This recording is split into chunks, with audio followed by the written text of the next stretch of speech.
This is Unit 13, Lesson 3, and in this lesson we're going to be talking about angle measures and introducing the concept of radians. All right, so let's just talk about angles to begin with. I know you've learned a lot about angles in your previous math classes, but something to understand is when we talk about a standard form of an angle, all right, a standard form angle has the vertex is on the origin, so kind of think of it as your parent function, essentially, your parent angle. And one ray is on the positive x-axis. So you can see this diagram over here to the left. Okay, here we have a ray here, always on our positive x-axis with the vertex being at the origin. So from there we can actually measure the angle, the degree of the angle, or the radian. All right, so sorry, these next two phrases are going to be grammatically inaccurate. I apologize. But it says blank is the ray on the x-axis. So we have a name for that, and it's called the initial side. All right, so if you hear me refer to the initial side or the initial leg, that is referencing the part that's right here. Okay. The terminal side or the terminal leg or terminal ray, all those would work, is the other branch, the other part of the angle that's kind of just floating out here. And that's where we're really going to get the measure from. All right, so when you hear me reference terminal, I'm talking about that other ray on your angle, the one that's not on the x-axis, the positive x-axis. All right, so angles can be measured in two different directions, clockwise or counterclockwise. Now, typically when you're looking at a normal angle, we always measure it counterclockwise. And if you think about it, when we learned how to label our quadrants, remember, we always went counterclockwise. So our degrees are increasing in this direction, okay? We go all the way around this way, and that's 360 degrees. So a counterclockwise rotation, as is shown here, gives us a positive angle. Now, if we go and we measure and we go the other direction, it can still have an angle degree, but it would be a negative. So a clockwise rotation is a negative angle and a counterclockwise a positive. Now, I know what you're saying, like angles aren't negative. It's more referencing the direction of your angle to where it's going to end up. Because this angle that's right here actually has two different measures. Now, I didn't put the real measure, but if I'm going like this, let's say, oh, it's got to be between 90 and 180. So let's say it's a 130 degree angle.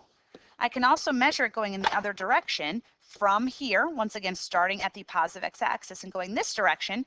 So if I did like 360 minus 130, it would be negative, hold on, doing math, negative 230 degrees. Okay, it would also be, and we'll get into that later though, all right? But just showing you that each angle could be measured in either direction. All right, also important to know that arrows indicate the direction of the angle. So in the original drawing, you see this angle right here, or I'm sorry, this arrow right here. That's telling you that's going in the counterclockwise, so that's a positive angle. Okay, so let's just practice drawing, and these are just sketches. We're not going to pull out a compass and measure where we're going, but always starting here, 120 degrees. Keep in mind, this is 0, 90, 180, and 270. And then 360 would bring you back to the positive x-axis. So positive 120 is going to be something like here. Okay, so there's my angle. And that's my arrow indicating the direction. Sorry, the board's out of line, even though I just aligned it, but that's supposed to be hitting at the origin. All right, negative 340. So that tells me I'm going to be going clockwise this time. So I'm starting here. Negative 340 is not an entire rotation. I'm actually going to end up 20 degrees just shy, but it's like that. 630. Now notice this is greater than 360, so I'm going to do an entire rotation and then go some more. So I want to start by figuring out the difference between them so I know how many degrees past one full rotation there will be. So if I do 630 minus 360, we end up with, there's 270, right? Yep, 270. Okay, it's positive, so I'm going all the way around. So then I've taken care of that first 360, so now I'm going to take care of the 270, which is 3/4 more, so right there. Okay. So my angle is actually right here, but it's all the way around. Negative 270 degrees, so that's not a full rotation, so I'm going here up to here. That's negative 270. It says here's my angle. All right, let's talk about degrees and radians now. So a radian and degree, they're equivalent measures. It's another way to measure an angle. Okay, but as opposed to using degrees, we're using radians, which you'll see a lot when you take, or when you're studying calculus.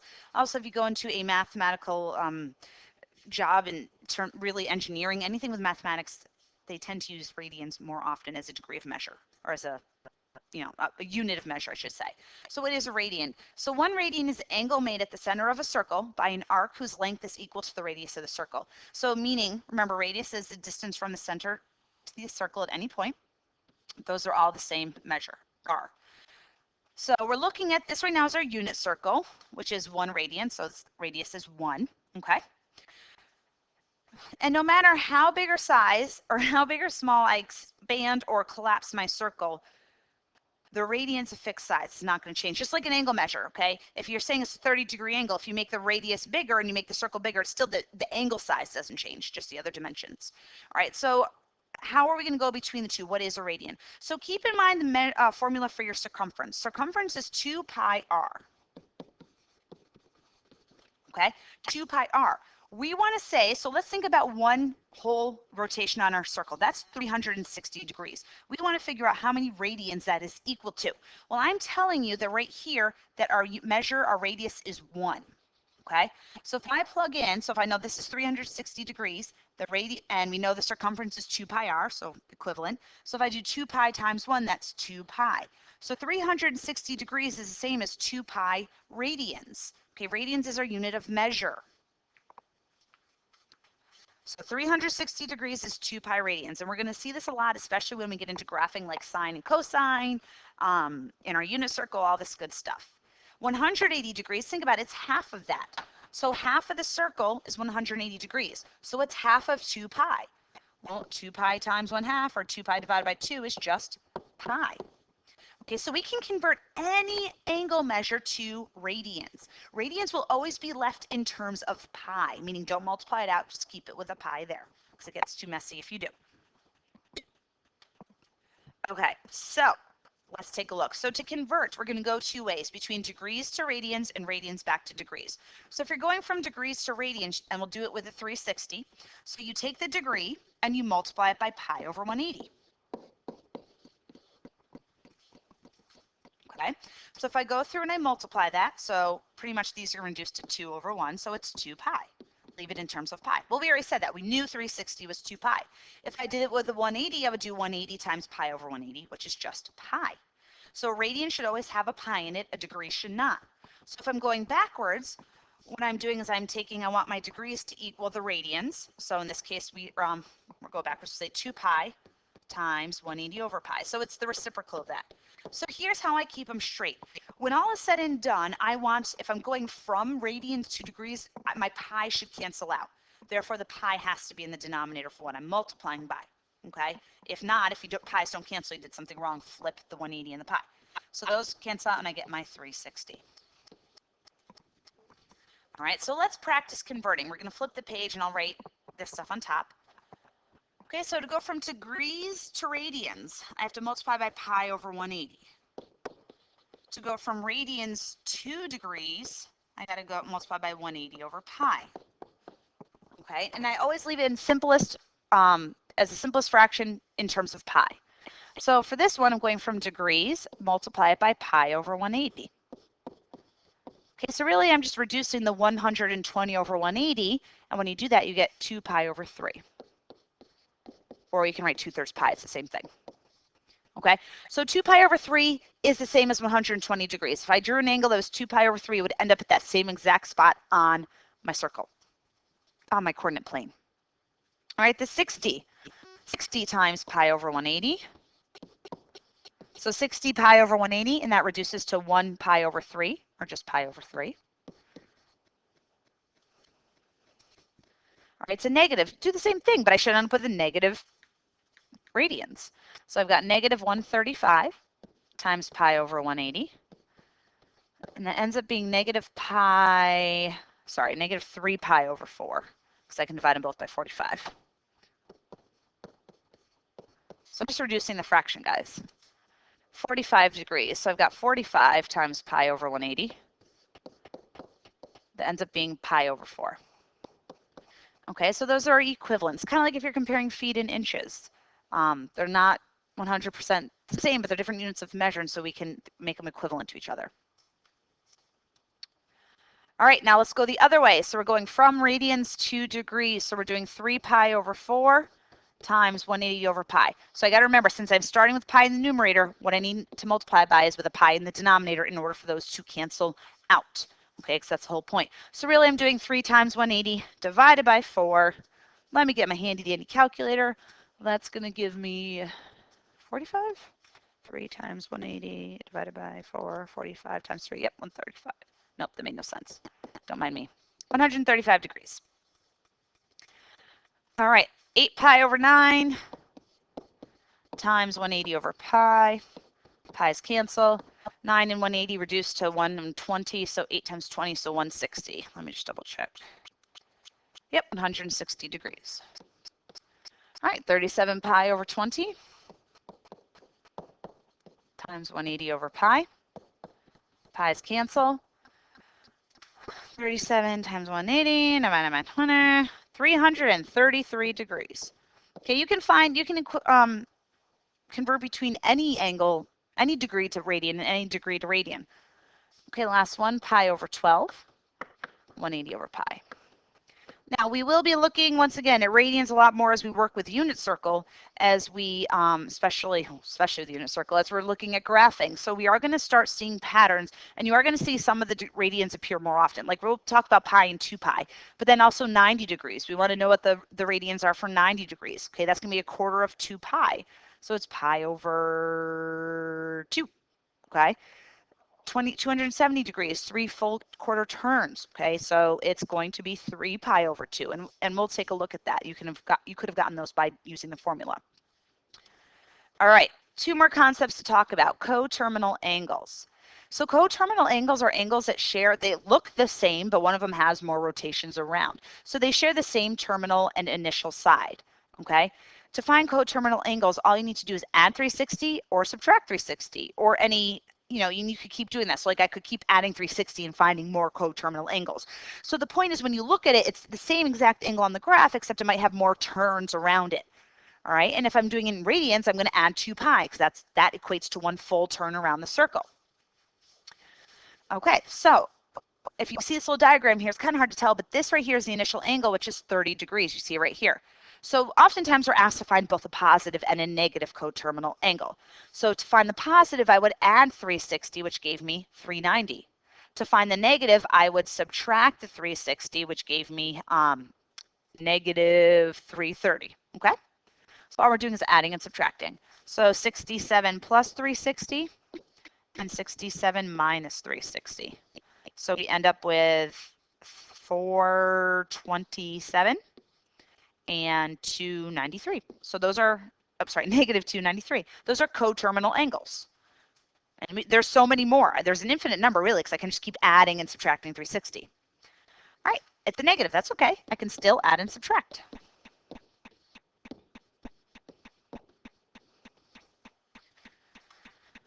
All right, so negative 148 plus 360 gives me 212 degrees. Negative 148 minus 360 gives me negative 508 degrees.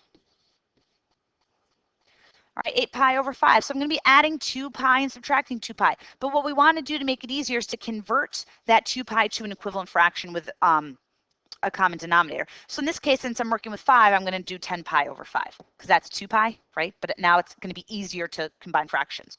So I'm doing 8 pi over 5 plus 10 pi over 5. And I'm doing 8 pi over 5 minus 10 pi over 5. So my coterminal angles are going to be 18 pi over 5 and negative 2 pi over 5. And if you want to know where that is, you can convert that to degrees using our formulas and find out where exactly that lies on the circle. We are, like I said before, we are going to be using radians a lot in our unit circle, so you are going to start seeing where some of these numbers fall, at least to give you an idea. We're just so used to looking at degrees that it's easier for us to see it is, but that's a location on my circle. All right, the last one, pi over 3. So I'm going to use 2 pi, make it a denominator of 3, so that should be 6 pi over 3. Okay, so when I add that, I get 7 pi over 3, and when I subtract, I get negative 5 pi. So those are my coterminal angles. All right, the last thing we're going to talk about today, and this is going to help us a lot in next class when we're working with the unit circle, are reference angles. All right, so reference angle is the smallest angle that you can make from the terminal side with the x-axis.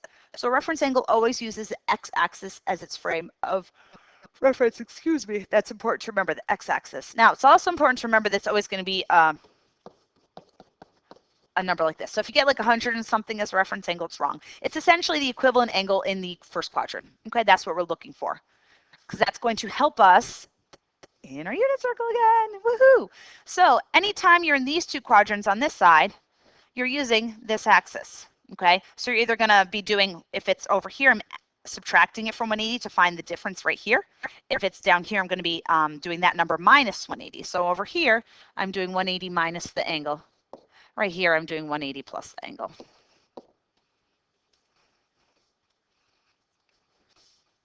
Just kidding. Sorry, the angle plus 180. Oh, it's Monday morning. Remember, this is angle, that's theta. That's not an alien ship. Minus 180. I don't know what I was saying. Okay. All right. And then if it's over on this side, well, first of all, and we've just got, if it's here, it's just the angle, right? Because we're saying what's the equivalent one in quadrant 1. Here, I'm going to do 360 minus theta. Okay, because we're comparing them to this axis right here. All right, now I've got to think a little bit differently when we come to negatives, but we'll deal with that in just a moment. All right, so 125 degrees, I want to figure out where it is first. That's going to fall into this quadrant right here. It's between 90 and 180. So I want to know the distance between 125 to the positive, or to the x-axis. So I'm doing 180 minus 125. It should always be a positive. Your reference angle should always be positive, so 55 degrees. All right, now if I'm looking at negative 125, that's going to put me down here.